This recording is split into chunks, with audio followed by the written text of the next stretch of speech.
KHTS. This is KHTS News Director Michael Brown. Thank you all for joining me. We're continuing our series talking to the candidates running for some of the most important political offices here in the Santa Clarita Valley. Last week we talked to most of the city council candidates, and this week we have the assembly candidates here for you running for Assembly District 38, which represents Santa Clarita. Joining me right now we have Suzette Valladares. Suzette, how you doing? Good. Thank you so much for having me. Just adapting here in the middle of a global pandemic, trying to campaign. Very interesting times for us. Well, we're glad you're here and we're glad you were able to make it. So let's get right into it. So first question we like to ask everybody, regardless of the race they're running, is why are you running? I'm running for my daughter. My daughter Charlotte is 3. She's my little three-nager, I call her. And on my dad's side of the family, my family's been here for 100 years. My family came to Kern County and at Pickfields and Bakersfield. They came to the United States for opportunity for their family. And this has been home for my family for 100 years. And when Shane, my husband, and I decided we were going to have a family, it was going to be here in California. Well, a couple of years ago, our family started moving to Texas. My brother-in-law moved to Texas. My brother moved to Virginia.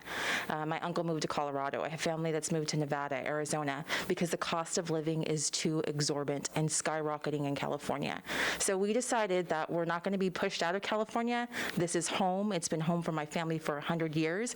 But if we stay and we fight to give my daughter the same opportunity that my family came here for 100 years ago. Now, I want to get into this, the cost of living in California, too. But before I do that, I have to note that this is a pretty interesting race we have this year. We have not only 2 Republicans running for assembly, but 2 Republican women, which is going to be great regardless in terms of representation, whoever wins. Can you explain to me then what the difference would be between you and your opponent? Yeah, absolutely. Yeah, you're probably not going to see very much policy difference when it comes to me and my opponent, but there is a huge difference. And the first thing is we're electing, I was talking to you about this earlier, in this community we're electing the next generation of Republican leaders, of leaders that care about our community, of leaders that are going to represent our community's values here in Santa Clarita, in Sacramento, to make sure that our state is on the right track.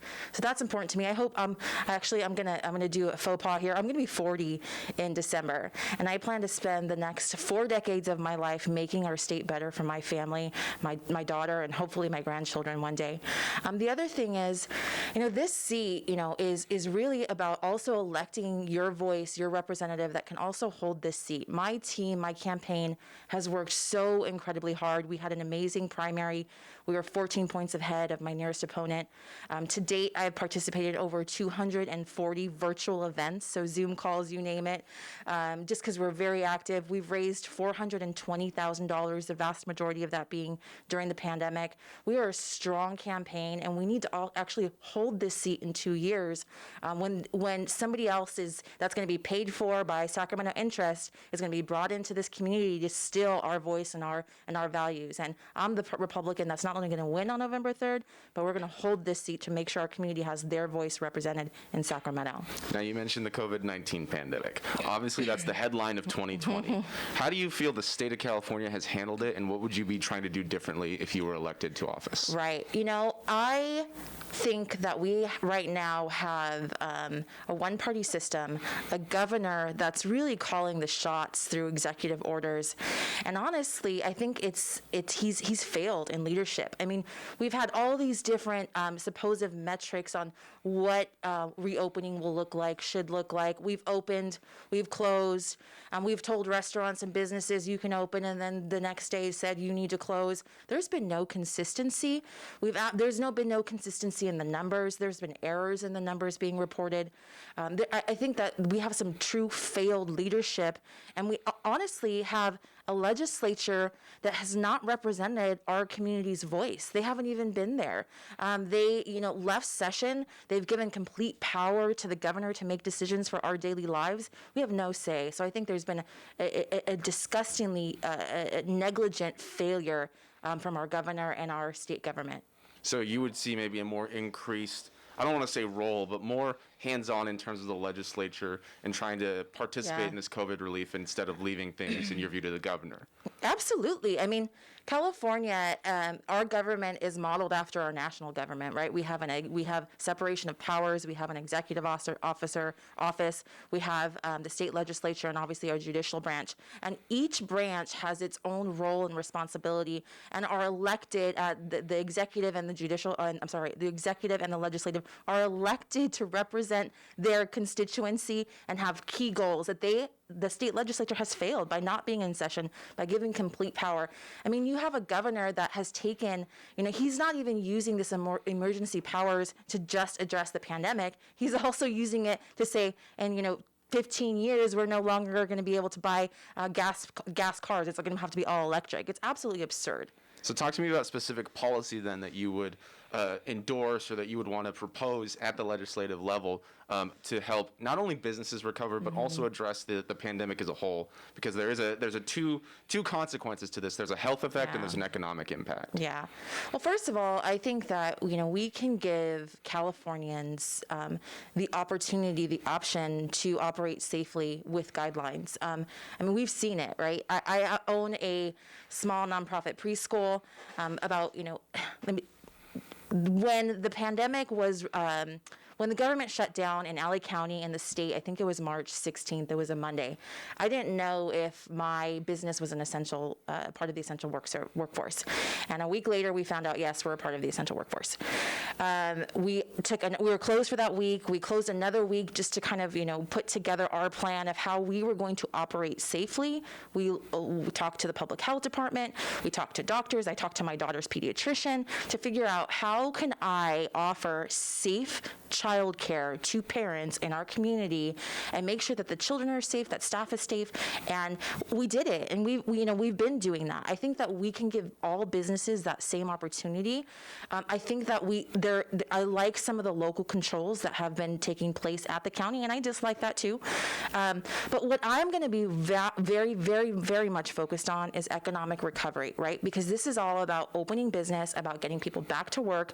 People have lost their jobs, their livelihood, getting children back to school. There are a lot of things that we need to be hyper focused on, and that's going to be part of what I will be focused on. So then, other than just reopening, what about businesses that maybe reopening isn't enough? Is there anything that you believe the state could be doing in terms of, I don't want to say, direct payments or anything like that, but any policies that could kind of help those businesses recover quicker? Yeah, I think that we definitely have an opportunity to look at the regulatory environment coming down from Sacramento. I mean, one of the things that I think we can do to help businesses reopen, to make California a more business-friendly state, and it's actually also a multifaceted issue here, is modern-day CEQA reform, right? So if we can take a look at CEQA and we can say, we're going to put a moratorium on CEQA so that we can build houses, we can get people back to work, we can address the high cost of living, the lack of affordable housing, the low housing supply that is part of what's pushing people to move out of state, right? That's just one piece of legislation and regulatory reform that I think we can do very immediately that's going to help all business. Gotcha. So another big headline that's really been hitting California and the West Coast is the wildfires. Now, thankfully, we could see the sky today in Santa Clarita. We can actually breathe for the most part, but there was a couple weeks where we really couldn't. And we've heard the state government attribute a lot of it to climate change. We've heard other sources attribute it to poor forest management. Where do you kind of stand on that issue, and how can the state act to prevent such large wildfires from occurring? Yeah, so it's something that, when I first announced that I was going to run for state assembly a year and a month ago, the following month in October, our community faced the earliest and most hazardous fire season we'd ever seen. The tick fire, the sand fire, the Soledad fire, which created, a multitude of problems for our community, power shutoffs, loss of business. Some communities, like in Sand Canyon area, didn't have power for 5 days. This is something that I also believe is a direct failure of failed Sacramento policy and a lack of balance in Sacramento, right? Yes, I think that most people believe, and just, through looking at the metrics, know that the earth is warming. There is something called climate change. But we also have a responsibility when it comes to that information. And that responsibility is to ensure that our forests are taken care of. When you have 900 trees per acre, we're essentially creating a little map matchbox that's going to go up in flames. And it is our responsibility, since we know that it's occurring, to take care of our forests and manage. And that's actually also something that we're going to have to work on with our federal government, because we have state lands, we have federal lands. It's an opportunity that I see that Congressman Mike Garcia and I can work together to make sure that we get resources and fundraising to address the fire hazard in the national forests. Gotcha. Now let me throw a curveball for you here. What if you get elected, but then Mike Garcia's opponent, Christy Smith, gets elected? So we have a Republican here at the state level and a Democrat at the federal level. Do you think it'd still be easier to work together on forest management and fire management like that, or do you see any issues coming up from that? I will always represent the interest of our community. I will work with across party lines. You know, I come from a nonprofit background. And a nonprofit background for over a decade, it's my job as an executive to identify a community problem, to identify community stakeholders, and to bring together and present solutions for that problem. That's exactly the same approach that I'm going to take when I represent our community in Sacramento. This is about solutions for our state and working with anybody and everyone for the benefit of our community. Gotcha. Another, again, big problem. We're talking about a lot of big problems here. Another big issue that's really gripped California for quite a while now is our traffic. Obviously, here in the district, we have two of the biggest freeways in the state, possibly even in the country, talking about the I-5 freeway and State Route 14. Traffic regularly backs up on there. You mentioned fire season from last year. The Salvage fire hit, and we were completely shut off here in the Santa Clarita Valley for a day or so. What can the state be doing to help relieve traffic when it comes to things like our state highways and our state freeways? What sort of infrastructure improvements do you think we could look at? Right. We definitely have to look at infrastructure, right? And we have to fund infrastructure here in our valley. But we also have to work very hard to bring high-paying business or jobs back to Santa Clarita and the growing community around Santa Clarita. So Holly Schroeder over at the Economic Development Corporation is an amazing person who has been recruiting businesses, corporate businesses to come to our valley in biomedical, in aerospace. I think that what I would like to do is focus on jobs, focus on high-paying jobs to keep people in Santa Clarita, so they're not having to drive downtown. They're not having to drive, to West Hollywood for work. They can drive here, which is also going to help with congestion and traffic. Gotcha. And so we've also seen from this pandemic people working from home, and that has helped kind of alleviate a lot of traffic because people aren't driving to work.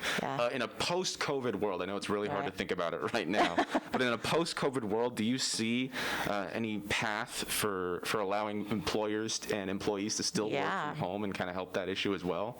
Absolutely. So I think there's a third less cars on the road right now, and I think that what's kind of scary about this telecommuting to work is I think employers have found out that their employees can still be productive if they're at home. You can still have accountability. But I've even heard of some people like moving home to Colorado with their parents, right? So they're telecommuting from other states. I think that there might be, because California is so expensive to live, there's lack of affordable housing. We have so many issues. This may be a time where we see an even bigger exodus of Californians who ultimately know that they're going to telecommute because they can work in other states that are more affordable, less costly to live. But what that also does mean right now is, even prior to this pandemic, one of the things that I was supportive of is a flexible 40-hour work week, right? Because if I'm an employee and I am a mother, I have a family that I'm taking care of, I would love the opportunity to be able to work with my employer to say, hey, I don't want this traditional, 8 hours a day. Can we break it up? Can I work on Saturdays? Can I work more hours on one day? So I think there are pieces of legislation that we were looking at prior to the pandemic that we can still look at to make it flexible for businesses and workers. This is KHTS News Director Michael Brown. We're sitting here talking to Suzette Valladares, who's running for Assembly District 38, which represents the Santa Clarita Valley. Suzette, you mentioned this exodus that we might be seeing of people leaving California. Now, obviously, we live in a free country. People are free to move wherever they want. But with people moving, that's less tax dollars that the state is receiving. Do you see any policies that the state can make, or any policies that you would personally endorse to kind of help keep people in the state and to keep those tax dollars in California? Absolutely. It's part of the reason, as I mentioned earlier, that I'm running, is this is home.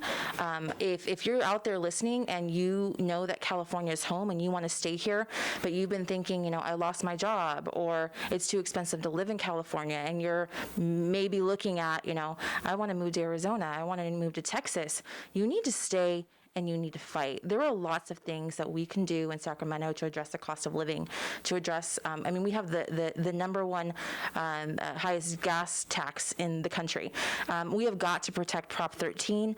There's Proposition 15 on the ballot right now. We all need to vote no on.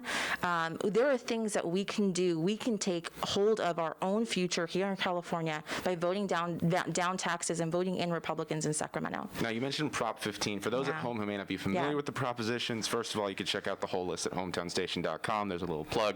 Second of all, could you maybe explain how you view Proposition 15 and why you believe it needs to be voted down? Yeah, I own and operate a small preschool, and I have a 3-year-old. And one of the favorite books of both the class and my 3-year-old is If You Give a Mouse a Cookie.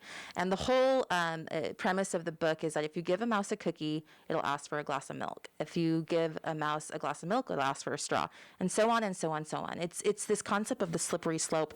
Sacramento is the mouse, and we have seen that time and time again. Proposition 15 is the proposition on the ballot that right now wants to dismantle Proposition 13. My dad's an auto mechanic. He's been an auto mechanic his entire life. He's 64 years old, works with his hands, rents a garage. And let me just tell you, that strip where he rents his garage on, has his owner, his landlord has owned that in his family for more than 40 years. What Proposition 15 wants to do is reevaluate that property and tax it at a higher market rate value. Guess what's going to happen? My dad's rent is going to go up. The people who come to my dad to fix their cars, the cost of the service and the parts are going to go up. This is the slippery slope that is Sacramento. So we need to speak up about that now on November 3rd by voting Suzette Valladares and by voting no on Proposition 15. Now, even if you do get elected into Assembly, there's still going to be, I believe, at least a majority of Democrats in the state legislature. How would you go about trying to get these more conservative policies that you support enacted if you're facing more of a progressive or Democratic base? Yeah, I'm not naive. I know I call it the super duper minority. There are 18 Republicans in the state assembly, and that's out of 80 assembly members. The best way is going to be by using my experience and what I've already done in the nonprofit world. Let me tell you, I've remained a conservative, a Republican, working for Autism Speaks, working for Los Angeles Universal Preschool, operating my own small nonprofit preschool. I've subscribed to conservative fiscal values because I believe that's what's positive and what allows for economic upward mobility for our community. Now, when I get to Sacramento, I'm going to take that same approach. Anybody who wants to work to address the issues that are important to our community, Republicans, I think there's one no party preference assembly member in the state assembly, conservative business-friendly Democrats. I don't know that there are very many, but there are some. I will work across the aisle to get legislation passed for our community. Gotcha. Now, there is another large crisis happening, just a year of crises, really, and that is the opioid epidemic. That's been going on for several years. Even here in Santa Clarita, we're talking to the Santa Clarita Valley Sheriff's Station, a lot of the drug and mental health rehabilitation centers, and they're all letting us know that fatal overdoses are on the rise here, especially in relation to the drug, the substance fentanyl. Yeah. What can the state be doing to kind of help support a decline in that? Right. We need a whole hour to talk about this topic. I happen to have the brother that had a severe drug problem, and he was addicted to methamphetamine for over a decade, and by the grace of God, he came out of that addiction, and he's a stronger person with an amazing family now. I have a niece who has a severe mental health disorder, anxiety, depression. She's not even 18 years old. She tried to commit suicide 3 times already. The lack of resources when it comes to just adults needing mental health resources is astonishing, but when we look at our youth, it's tenfold. One of the things I think that we need to do and we can do is look at Proposition 47 and 57 and look at the support public safety, strengthen public safety. I mean, for those of you who go to the local Walmart, you'll notice that in Walmart, all of the cosmetics are now behind like lock and key, right? You have to go and they'll give it to you in a little container, they lock. Well, the reason why they're doing that is because their theft is so high, their loss is off the charts. It's the only way they can recoup and actually protect their assets. Well, why is that happening? It's in part because of the opioid epidemic, because like I've seen with my brother who had an addiction, he would go steal things, hawk things, try and sell things to me, try and sell things on the street to support their addiction.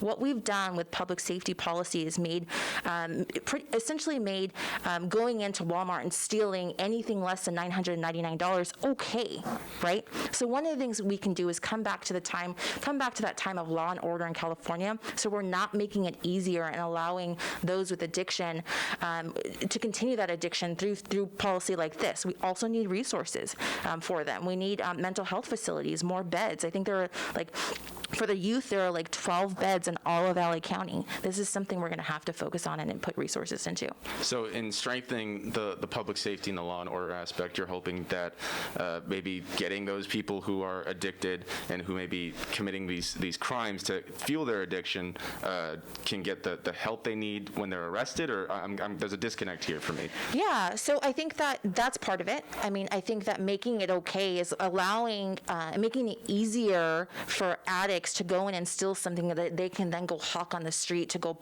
pay for additional drugs. We have made that easier. We need to not make that easier from that step.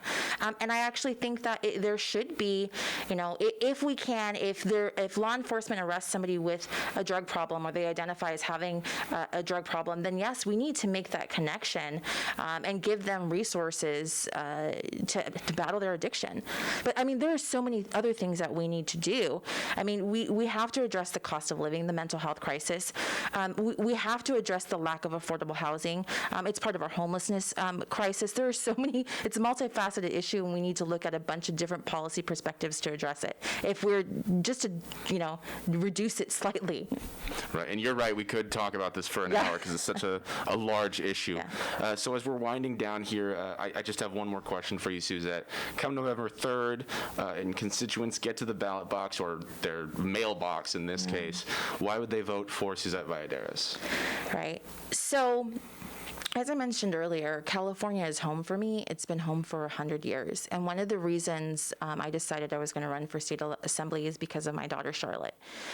She's 3.5 years old, and last summer I took her to 7-Eleven. And when we were walking in on the storefront, there was a lady who was lying on the floor. She was asleep, or she was lying on the cardboard, actually. She was asleep and she was filthy. My daughter looks at her and she looks at me and she's like, "Mommy, sleeping."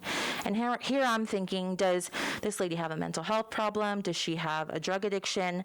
I'm just trying to get a Slurpee on a hot day. And then it dawned on me that my 2-year-old can see that something is severely wrong with this situation. Our children are watching, and the homelessness crisis has grown so much. This is not downtown. This is not Skid Row. This is suburban Los Angeles. Our children are watching. Our children are counting on us, the generation now, to make their future brighter and address the issues and get California on the right track. If you're concerned about your child's future, or your grandchild's future, if you want them to have a quality education, if you want them to stay in California and you don't want to get that call, "Mom, I'm moving to Texas. Mom, I'm moving to Nevada," then vote for Suzette Martinez Valladares, because I understand you and I'll represent your voice in Sacramento. Well, thank you, Suzette, for coming in and joining us for the really great conversation that we had. Thank you always to Shane, our board operator in the back. People on Facebook Live can't see him. I'm sorry for that. Stay tuned. We have more political coverage coming up for the 2020 election. But reporting for now, this is Michael Brown.